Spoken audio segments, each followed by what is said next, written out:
The fantasy playoffs are coming up, and you want to know what to do. Hopefully, we can answer some of those questions. Michael Bolton. Thanks, Josh. It's Michael Bolton here, and it's time for another episode of the Locked On Fantasy Basketball Podcast. Let's get to it. Let's get to it, indeed. You are Locked On Fantasy, your daily NBA fantasy podcast. Part of the Locked On Podcast Network, your team every day. Hello and welcome to the Locked On Fantasy Basketball Podcast, brought to you by Basketball Monster. My name is Josh Lloyd, and RIP to the Duolingo Owl. I'm also the lead fantasy analyst at basketballmonster.com, and you can find me on Blue Sky, joshloyd.bsky.social, on Twitter at redrock_bball, on TikTok at redrock_bball, and on Instagram at Locked On Fantasy Basketball.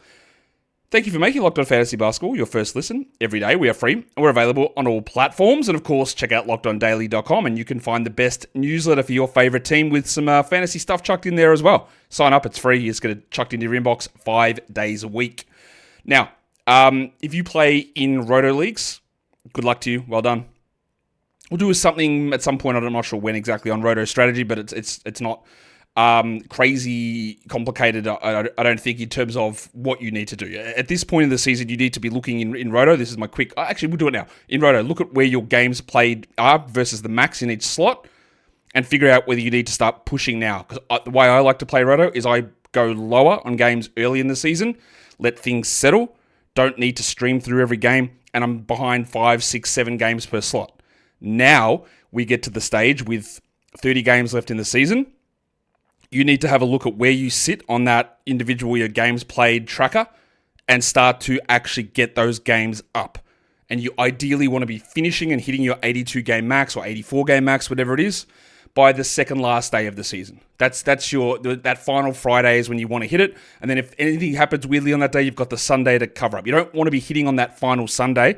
Just like, I need to get that extra game in and I'm going to hit it perfectly on Sunday because one of those guys that you've got in that slot doesn't play. Well, you've got no ability to catch it up. So you want to finish 1 or 2 days before the end of the season in Roto. But that's, if you're watching and you'll play Roto, that's it for you on this show. Stay tuned, let it play out, whatever. Maybe we'll drop some jokes. I don't know. We'll see. But what we're doing here is talking about the fantasy playoffs. It's National Lash Day today. So if you want to treat yourself, go and get your lashes done. Make them look sparkly. Get some little bits of bling put on the end. Just length it, whatever. It's National Lash Day. Let's appreciate our lashes. We're here to talk about the fantasy playoffs because that is obviously what we're doing when playing fantasy. We're in head-to-head leagues. The vast majority of you playing in head-to-head leagues, I think you know that because you're playing them. But that is, from my research, about 90 to 95% of people play in head-to-head leagues. Whether it's categories or points, it's still majority categories. But the majority of you play head-to-head leagues. And what you want to do is you want to win the title. You want to win the championship. You want to win the ship. Right? That's what you want to do. And there is a lot of focus, too much, on playoffs and playoff schedule and making these decisions based on that from October. Think about where we were in October, making draft plans and that sort of stuff and how much stuff is different. We've had like 15 games rescheduled since then, and teams and players that we thought had 2-game weeks do not anymore because it's changed. So, as my general rule is with playoff scheduling, you use it as a tiebreaker. And it becomes more important top end of the draft, not in the back end. So, in saying that, now we get to the stage where we do start to make these decisions based on some of our fantasy playoff stuff. You'll have an idea whether you're in the playoffs or not, and if you're not, and you're battling for it, well, you can't really structure anything based on the fantasy playoffs. That's not going to work. So what am I talking about when I'm talking about the fantasy playoffs? What dates am I talking about? The recommended dates that I use in my leagues, if you are watching on YouTube, you can see it on the screen. It's the first one there. It's the playoffs starting March the 3rd, running for 3 weeks through to March the 23rd. That is my recommended playoff dates. It has basically always been my recommended playoff dates, at least the last 4 years or so. Just around that time, where there's 3 weeks left in the regular season, you end your league then, done, dusted, you're all good. If you're playing Roto, again, if you're still watching, congratulations. If you're playing Roto and you are still watching this now, drop a comment, let me know. But if you play Roto, just roll to the end of the season. That's totally okay. If you are playing head-to-head, I always will believe you should finish around this 23rd mark of March, which is where I'm at here. And that eliminates a lot of the foolish rotation decisions, fake injuries, sits, shutdowns, tanks. It eliminates a lot of that. So that's why I choose that date, because we get a better representation of everything. Also, I'll throw this out there now that people will be like, man, the playoffs, it's so unfair. Like, I don't get it. Well, we should just award the top team in the regular season. If you want to do that, that's okay. But also understand that playoffs are random, right? In any sport, less so basketball than other sports, but there's a level of randomness to playoffs. And if you've been the top team all year and you cop injuries in the playoffs, you know what we say to that? Stiff shit. Bad luck. That happens. It can be annoying that your best player misses games at this period. That is just what happens. That is the risk that you play in a playoff format. That's how it all works. And I don't think we need to make all these sweeping decisions. Well, we've got to make it so it's fair for the team that's been best. Also, no, you don't. You don't. If you want to do that, then you just don't have a playoff and you just award the team that finishes on top the championship. That's it. The inherent nature of playoffs is that it's a 1v1 matchup and the winner goes forward. That doesn't mean that they've been the best team all season. Doesn't matter whether they have been or not. Literally doesn't matter. It's you beat the team that is in front of you right then. And if weird bad luck happens, oh well. That is just how it works. The next bunch of... We're going to be talking about these 4 individual playoff periods. March 10th to March 30th is the next 3-week period, which is a date that some leagues will set. They sort of go in between to set it. Yeah. If you're going to change it, I believe changing it to the one that I said is a better option, but whatever. We'll talk about that one.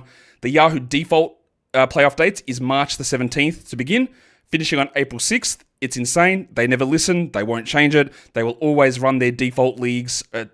Hey, in the future, if they change it, I will say, well done, you changed it. But they don't. They don't listen to rhyme or reason with anything that they do.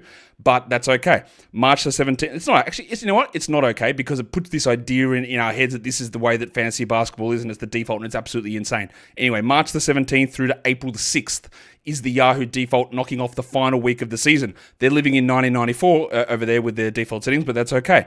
March the 17th to April the 6th is the default they work with. If you're playing on ESPN, well, the default's worse.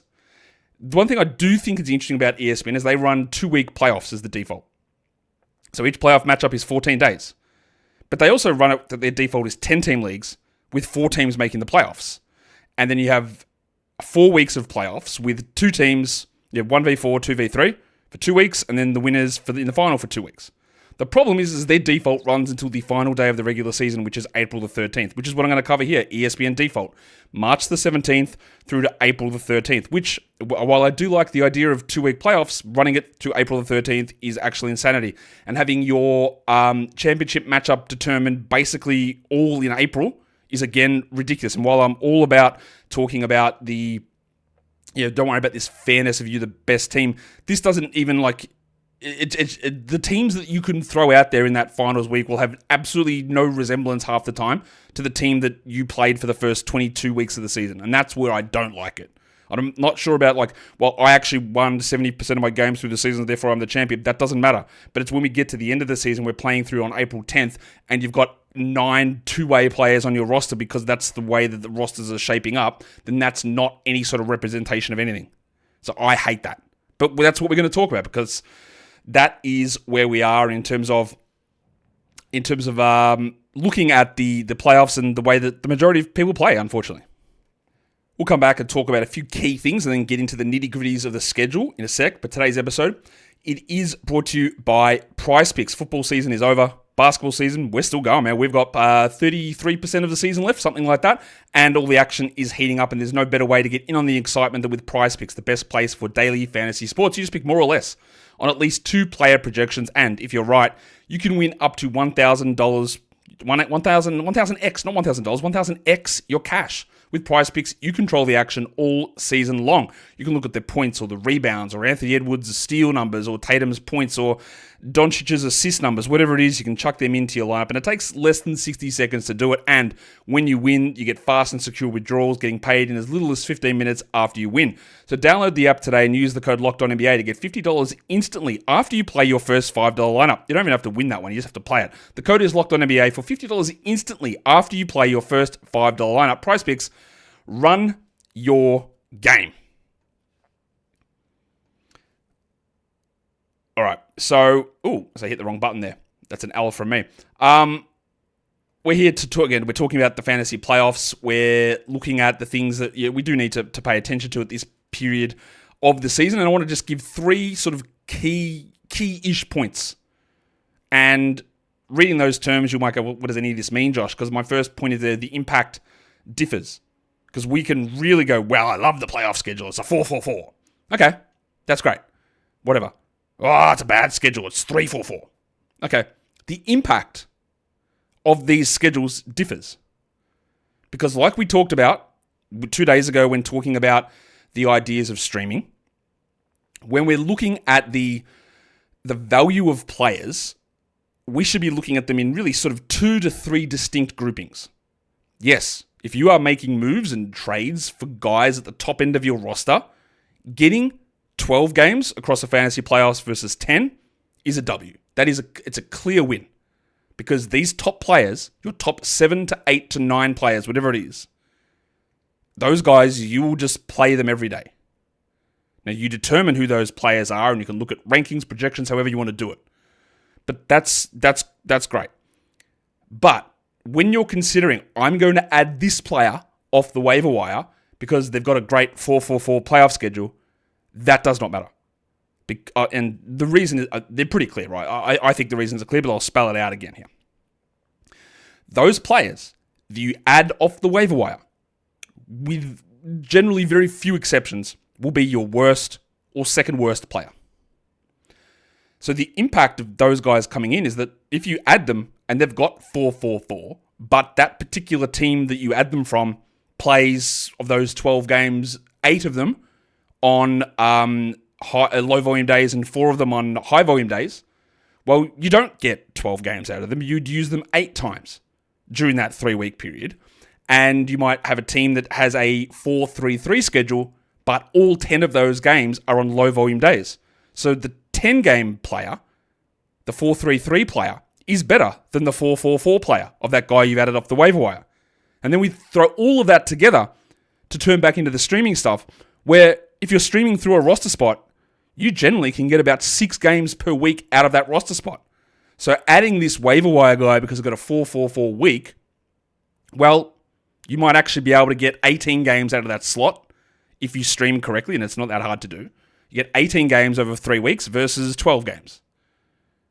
So prioritizing your 11th, 12th, 13th player, 10th best player, because of their playoff schedule and trading for them and adding them based on this great playoff schedule is a stupid way to do it. So sorry, it's so stupid. Because you don't get that benefit. Now, every individual team and roster is going to be different. And you can look, how does my roster play out every day? Will I use this guy every day? And if you do, that changes a lot of stuff, right? But you can gain so many advantages by making sure, look, yeah, get your extra games in from your top end players. Trade a 12-game playoff guy for a 9-game playoff guy as a top 50 player. If you're got the 30th best player, for example, ranked number, and he plays 9 games in your playoffs, trade him for the 50th best player per game who plays 12. It's a W, right? That volume is important. Now, it is also worth remembering that 12 games versus 9 games in the fantasy playoffs is 1 game per week. It's not an outrageously large number. It's 1 game per week. So, again, be cautious about hyper value in that. But it is different when we're looking at top end versus bottom end. Your waiver wire guys, that's the importance is when they play, not as important how many they play. Because you are going to be getting the most value just by moving through that spot, by churning, by, as some would say, streaming. The next point is important, but it's less likely to be important, but the schedule can change. How many times we've seen it already? The Mavs, they've got 2 games still. The Pelicans, I thought, would have a 2-game playoff week. They do not anymore because their schedule has changed. The Wizards had a 5-game playoff week when we made draft decisions at the start of the year. They don't have that anymore. They had a 3 and 5 back-to-back weeks, and now they've got 4 and 4. So it changes. Now, we hope nothing changes, but bad weather, storms, ice, snow, fire, leaky courts, whatever. We've seen so many of these things happen already. So just be aware that the schedule can change. And a day can go from a quality game day to not a quality game day. Your team might have a game move from Sunday of one week to Monday of the next week. It might move from before the fantasy playoffs to into the fantasy playoffs and vice versa. So again, don't invest all of your energy in playing fantasy and making these decisions based on the schedule as it stands without the nuanced look at it all. The last point here, I think, again, is something that I have highlighted a lot here. It's the volume matters. The bulk volume of games is what is going to matter. You can have a player who is better. That's cool, but if someone plays double the amount of games, well, that doesn't really matter. The difference between the quality of those guys needs to be so extreme that when you're getting 5 games versus 2, for them to equal up, it's very hard to do. And that extra volume, if you're playing in a league with no games cap, which majority of you aren't. If you are playing in a league with games caps on, well, obviously your strategy is very different here. You don't need to be making these huge decisions, and your decisions still then more lean to, can I just get 1 to 2 extra games out of my better players? That becomes more important. And it's always, and takes anything with fantasy, we're talking even unbalanced trades. If you trade your top 39 game player for a top 50 12 game player, right, you've got that in, but then you've got this games cap scenario, so that means you're losing 3 games of somebody else. So how does that add up together? Because none of these things happen just by themselves. It's not like, well, I've done that and that's great, because if you get 3 extra games from one of your top players, it means you lose 3 games somewhere else. And it probably is it is useful, but if that player that you lost the 3 games from at the back end of your roster is pretty good, maybe that difference isn't large enough to have made that trade. So look at it in concert. Yep. I hope that makes sense. I hope it does. I think it does. I hope it does. So let's take a look. Let's go through my fantasy playoff recommended schedules. And let's take a look at, it's March the 3rd, running through to March the 23rd. We did a lot of this stuff in the preseason, but some of it's changed, obviously, with schedule readjustments. So, with 12 games across this 3-week period, there are 5 teams. Charlotte, Houston, Miami, Philadelphia, and Utah. All of them play 4 games, 4 games, and 4 games. Pretty easy schedule. 4-4-4. That's the max that anyone gets during that time frame, and 5 teams run that schedule. Good for them. That's pretty strong. There are differences in the way that those teams' schedules play out. Charlotte, for example, has 9 quality games. The other teams have 7. So while it is good to look at Houston, Miami, Philadelphia, and Utah with their 12-game week over this time frame, which again is good, Charlotte, and if you're adding a streamer, a Nick Smith, a Musa Diabate, a maybe Yusuf Nurkic, maybe KJ Simpson, whoever it is, versus Kyle Filipowski, versus little Chungus Nikolajovic, versus any of those guys, streaming that player from Charlotte is more valuable because you don't get to use these guys for 12 games. You get 9 Hornets guys and 7 Miami guys. All right? So that's important.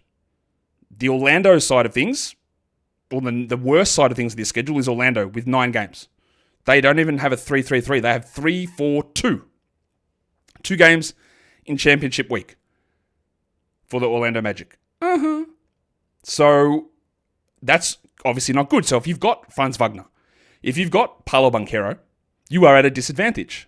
Versus if you've got, let's say, even like Fred VanVleet for Houston, or Bam Adebayo, or Tyler Hero, or Tyrese Maxey. But of course, you don't know if anyone's going to get hurt. You don't know if anyone's going to be sitting for a lot of these teams. And their 12 games becomes 11. Or it becomes 10. And then the advantage is marginalized. Now, the difference is that a 9-game team can't play more unless there are weird schedule adjustments. But a 12-game team can play fewer games. That can happen. So Orlando's got 3-4-2. Orlando plays 5 quality games during that time frame. There is one team, for the rest of the season, one team who has 5 games in a week, and it is the Brooklyn Nets, the tanking Brooklyn Nets, I might add. So your Cam Johnsons, Cam Thomas, D'Angelo Russells, maybe Nick Claxtons, maybe Noah Clowney, maybe Trendon Watford with his multiple hamstring injuries. Will they even play 5 games? We don't know. But you would think that that's at risk. That's in semi-final week. And then there are 2 teams with a 2-game week in championship week. It's Dallas, Kyrie Irving, and Orlando, of course, we just talked about. And while there's a lot of stuff opening up in Dallas, these Prospers and Kessler Edwards and Dante Exums or whoever, you'd use them, they'd be waiver wire type level players who played 2 games in championship week, not overly appealing. But So that list of things that we got there and talking about is about, when we're talking top end sort of players, the 12 of a Houston guy, whether that is Alperen Şengün or Bam Adebayo Miami or Tyrese Maxey in Philly or whoever that is, versus Paolo Banchero, Franz Wagner. You're getting 3 games of those because you'll start them every day. Like, that's important, right? That is an important move. But when we're talking about how we approach waiver wire players, it becomes more important to look at what games they play on the low volume days. And this is going to be a really recurring thing here, is the Milwaukee Bucks have an unbelievable schedule for this final 4-week, 5-week period of the season. In my recommended playoffs, the Bucks have 11 quality games. They only play 11 games, but all 11 of them are on low volume days. So while we may not love what we're getting from Kyle Kuzma or Bobby Portis or Gary Trent or Big Boom AJ Green or Taurean Prince, you can play them 11 times. Versus, for example, a Miami Heat player playing 7 games. Even though the Heat have a better schedule, they have 12 games, better schedule. You get to use Gary Trent 11 times. You get to use Davion Mitchell 7. And while I don't like either of those guys, I'll take 11 versus 7 every day. On the other side of that, now Orlando sits really poorly in both ways to look at this. So, even like your Jalen Suggs or your Goga Badadzes, like holding a Goga when there's 5 quality games over 3 weeks for the Magic and he's not even playing well at the moment anyway, or KCP or Mr. Black or someone like that, like, it's not really ideal. And it rolls us into the ball question, doesn't it? Because Phoenix has 5 quality games over this 3-week period. And while we still are holding Ball, like, if his value does drop with Beal coming back in, and if he ends up being your 12th best player on your roster, having 5 usable-ish type of games across 3 weeks, when you could turn that roster spot into 16 games, right, that's not ideal. That's not ideal. In terms of the bigger discrepancies, like if we're looking at the bunch of teams that play 11 games, Brooklyn and Milwaukee Milwaukee has 11 quality games, Brooklyn has 10. But look at the difference, like this is just to describe how saying that you've got an 11-game playoff schedule, a 4-4-3 or whatever it is, it doesn't really tell you anything, because Denver, Memphis, and Sacramento have 6 out of their 11 games being quality games. Brooklyn has 10, Milwaukee has 11. It's 5 games difference. So your Keon Ellis, your Markel Fultz, but that's not really going to count. But in Memphis, we talk about maybe it's Vince Williams or it's Brandon Clark or it's Zach Edey. Like, would you hold them to play them 6 times over 3 weeks? Probably not. If you are streaming, you can use, again, I talked about this in the streaming show, you can get from one slot with 4 moves, you can get 16 games in across this 3-week period. If you're just looking at who the minimum quality game teams are, and you can change that up each week, the minimum team each week has 4 games. Now, of course, you will say, well, I don't have that. That's whatever. But that's the minimum, right? So even if you push it to like 7, that you've got your worst player gets 7 quality games over this period, or it's Phoenix with 5 or whatever, right? 7 quality games, whatever it is. 16 versus 7, a gigantic advantage. So streaming is going to win.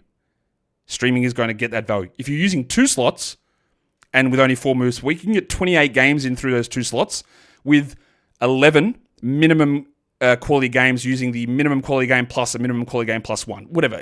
How I'm phrasing that, like the details there don't really matter. It's just to show you that the differences between this over like a 3-week period, 17 games over a 3-week period, it's basically having 1.5 extra roster slots of the best schedule possible. Yeah, the players aren't good, but it's 1.5 extra roster slots, if not more. Well, it is more. So, sorry, 28, what am I talking about? 28 games across 2 slots. That's 14 games per slot, and the best you could do is 11 quality games over that period. So you are obviously benefiting in that area a lot. Like, that's a big benefit. If you would hold just a Bucks player across these 2 Bucks players over those 3 weeks, you'd get 22 quality games, whereas you can turn it into 28. So even the best individual team player over this period, which is Milwaukee, you're still gaining an extra 2 games per week, which is still really, really important and really, really useful. We'll come back and look at the other schedules. Today's episode is brought to you, though, by Intuit TurboTax. Taxes was waiting and wondering and worrying if you were going to get any money back. And then you're waiting and wondering, and you're worrying some more. Well, now Taxes is just matching with a TurboTax expert who can do your taxes as soon as today. An expert who gives your taxes their undivided attention as they work on your return, while you get real-time updates on their progress so you can focus on your day. An expert who will find your every deduction possible, file every form, every investment, everything with 100% accuracy. All they can do, they just sit there and they just give you the most money back, guaranteed. No waiting, no wondering, and no worries. Now, this is taxes. Get an expert now on TurboTax.com.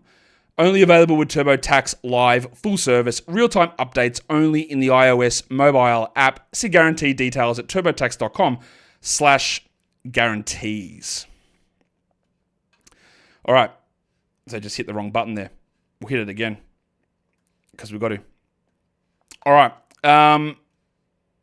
let's get back now to talk about some of the other playoff schedules. We won't go as much into detail because I think you've got the basics of how that all looks now. So if we're using the next playoffs dates, the March the 10th through to March the 30th, which again is not a default anywhere. You'd have to deliberately set that, but that's okay if you did that. We have got a bunch of teams who have 12 games over this period. Brooklyn stands out as a very weird team. They've got 12 games, but it's not your standard 4-4-4. They've got 5-3-4. So they start off with a big week, go to a small week, and then back to a pretty good week with 5-3-4. And then there are 5 other teams who play 12 games over these 3-week periods.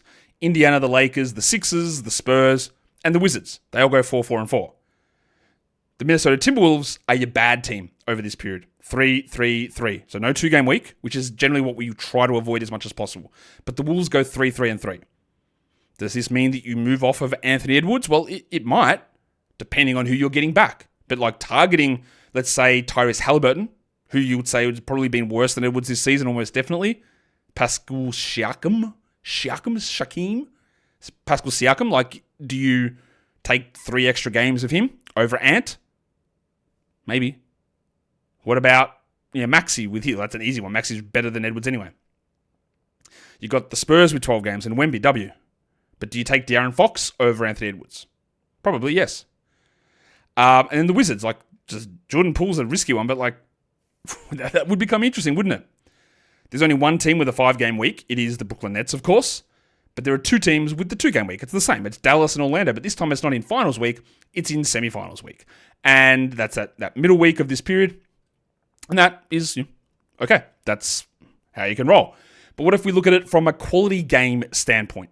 Who has the extra games? Well, once again, between March the 10th and March the 30th, it is the Milwaukee Bucks who, again, have these 11 quality games. They have a huge run over this period of time of just playing all of their games on low volume days. I don't know why the schedule is set up that way. I just know that it is. So all 11 of the Bucks games are on low volume days. You've got 2 teams, Memphis and Minnesota. Minnesota, you'll note, was the 9-game team, but they've only got 5 quality games. Memphis becomes the interesting one because they've got 10 total games over this time frame, but only 5 of them on the low volume days. And you can compare and contrast Memphis to the Warriors and to the Clippers and to the Hawks, who have got 10 games as well, but they have 8 quality games. And the Grizzlies have 5. So your George Niangs or Brandon Podziemski or Chris Dunn or whatever, is that better than Zach Edey and he's 5? Getting 3 extra games usually is. If we look at some 11-game teams, as I said, the Bucks have got 11 qualities. But then you've got Denver, Houston, Miami, Phoenix, and Utah, who only have 6. So each 11-game playoff schedule is not made the same. It's a 5-game difference over 3 weeks, basically 2 extra games per week. And it's exactly the same streaming advantage over this period that it was the last one. 16, using 1 slot and 4 moves, you can get 16 games in. The minimum quality game team is 4. But, like if you're rotating who you drop each week from your back end of your roster. But, of course, the lowest one there is Memphis and Minnesota. So, over this time frame, if you dropped a Grizzlies guy, Zach Edey, if you dropped, let's say, even Jaden McDaniels, if he's close to your worst player, you get 5 games at him, you can turn his roster slot into 16 games played by streaming in. And, Jaden McDaniels is never going to be that good, is he? To make up for 16 versus 5. It's a big difference. It's a huge difference. 2 slots, it's the same. It's 28 versus 11, basically, in terms of being able to get those extra games in. And yeah, but theoretically, you might have like a Memphis or a Minnesota guy at the back end of your roster. You could drop him. So it might be 28 games in versus the 10 that you would get from holding a Memphis and Minnesota player over this 3-week period. So that is where like the big discrepancies come. Overall game volume of like, well, I've got a 12-game team versus this guy's a 10-game playoff team. 2 games over 3 weeks is not that big of a deal. It's something. It's better than nothing, but it's not as big of a deal versus, hey, I can stream these slots in, get 28 games versus a back-end Memphis and Minnesota guy, which would give me 10. I'll take 18 extra games over 3 weeks, thank you. That's that, and it doesn't guarantee you a win, right? It doesn't do that. Because your opponent could be doing very much the same thing. But if you don't do it, well, your opponent likely will, and then you got really no hope. So while it doesn't guarantee, if your opponent's not switched on, then sure, like that doesn't quite guarantee a win, but it gets pretty close to it. But if they're switched on and you're switched on, but then you don't do this, well, bye-bye. Like I don't see how you recover from that, honestly. Let's go to the Yahoo default playoff schedule. This is the one that ends on April the 6th and begins on March the 17th. There are 5 teams that play 12 games. Indiana, the Lakers, the Knicks, the Kings, the Spurs, and the Wizards. All of these 5 teams go 4, 4, and 4 all through this period. Remember when we started doing this, the Wizards, I think, schedule is a little bit different, but it has changed now because of rescheduling. There are 2 teams that have 9 games over this period. It's 2 teams we've mentioned already. Minnesota with 3-3-3. The Wolves have a really weird schedule down the stretch here with just so many 3-game weeks. And the Pacers, I think, have got like 5 4-game weeks in a row. The Wolves, I think, have got 5 3-game weeks in a row. Anyway, and then the Magic with a 2, 4, and 3 combination. So both teams with 9 games. The Magic is a little bit different because say you've got a first-round bye, which I don't know whether you do or not. But you don't get that 2-game issue there with the Magic. You just get 4 and 3 the next 2 weeks. And 7 games over 2 weeks is actually fine. Look, that's not as big of a deal. But 3-3 for Minnesota is the minimum amount of games that week. So that's a difference as well. This is where nuance comes in and knowing your position in your league. And it's why when I do any of these shows, I can't just give you the most blanket information of do this right now and do this and add this player, right? Because I can't do that because it doesn't make sense because everyone's individual context is different. So for a lot of people, Minnesota and Orlando both don't look as good. For some of you, Orlando will look better than Minnesota just because of where you're positioned. During the Yahoo default playoffs, no team plays 5 games. There are 2 teams that have there are no teams that have a 5-game week. There are 2 teams that have a 2-game week, and that is Dallas and Orlando in the first week of the playoffs. So again, if you are scheduled to get a bye and you think you're that likely to get it because that's how your playoffs are set up, then the 2-game week for Kyrie or the value of Max Christie / PJ Washington, it's not as reduced. It's not. Like Dallas actually goes 2, 4, and 4 during this time frame. So while they do have a as I double check, they do have a 2-game week, they go 2, 4, and 4. So they turn from the worst with 2 games into the best if you get that first round bye. But you have to get it, don't you? And that's, again, where it becomes important. If what your player... Because I can say, well, Dallas got a great schedule, or they've got a bad schedule, or they've got a terrible schedule. For some of you, that's true, and for some of you, the reverse is true. If 2 games is Dallas in your championship week using my schedule, that's not good at all. You've got all the way, and your best player, Kyrie, doesn't play. He plays 2 games. That's not good enough. If you're playing Yahoo default and you get a bye, well, it doesn't matter, because Dallas then has the best schedule out of everybody. So that's a W as well. So it really just depends. And I think that is one of the real key things about how we look at this is that it does depend on how we get the value in here. Now we'll take a look at how it looks quality game-wise for that Yahoo default period. The Bucks, they're still sitting on top, but they don't have the 11 games that they did. They still got 10. So they play 11 games total, and they have 10 quality games. There are a few teams who have 9. Atlanta, Brooklyn, and the Knicks have 9 quality games. But then there are 2 teams that have 5. New Orleans, where you might be loving adding Carlo Makovic, or holding Yves Misi, or being very excited about Trey Murphy, who's obviously awesome. And the quality games don't matter as much for those high-end players. I don't even know why I mentioned Trey. Or you've added Bol Bol, or Royce O'Neal, or Grayson Allen, or you're holding Tyus Jones, or you're holding BDNR Nick Richards. And you use them 5 games over 3 weeks. It's useless. Completely useless.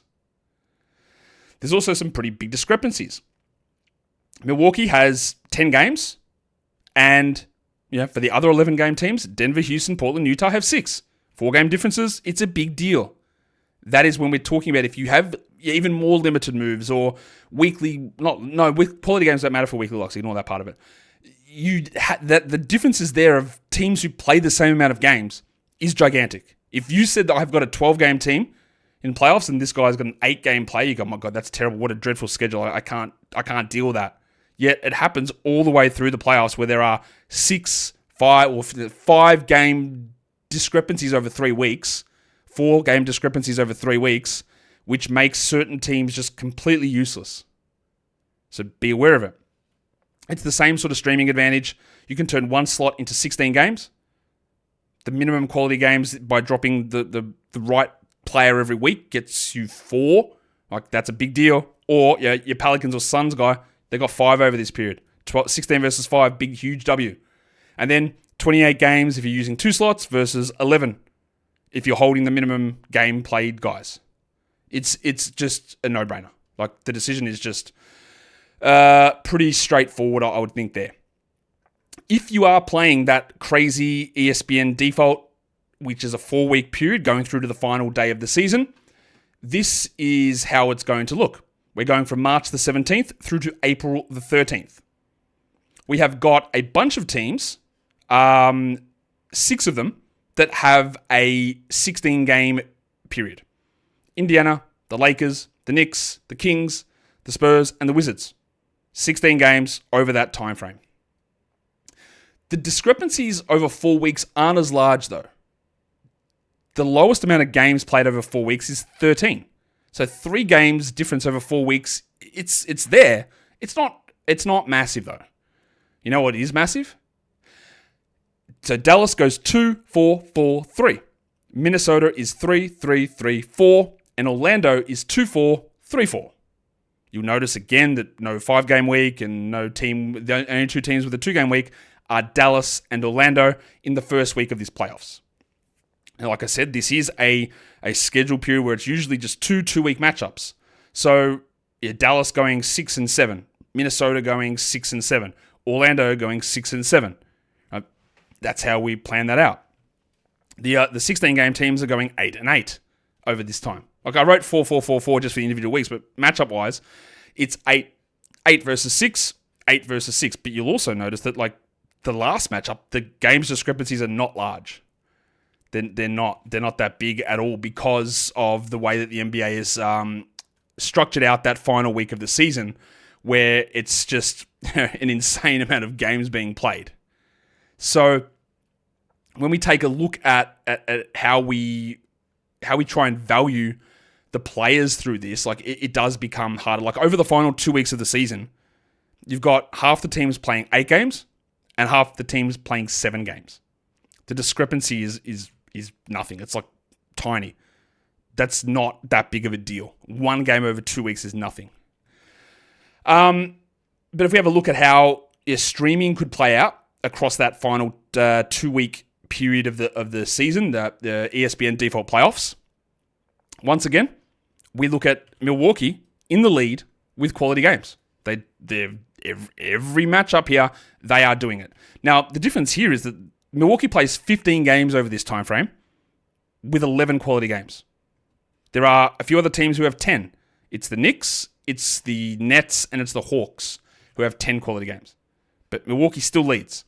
And Phoenix, over 4 weeks, has 5 quality games. So if Bol moves to an 18-minute-a-night role, remember this, if Bol moves to an 18-minute-a-night role, and he's your second worst player, there is zero justification for holding him through the playoffs. because you would use him in this spot 5 times over 4 weeks. And that is, look, obviously that can change because then 3 of your better players might get hurt.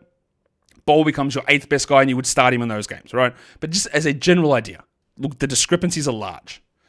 There are a bunch of 14-game teams like Atlanta and Brooklyn who play 10 games, quality games, whereas Phoenix plays 5. Big discrepancy.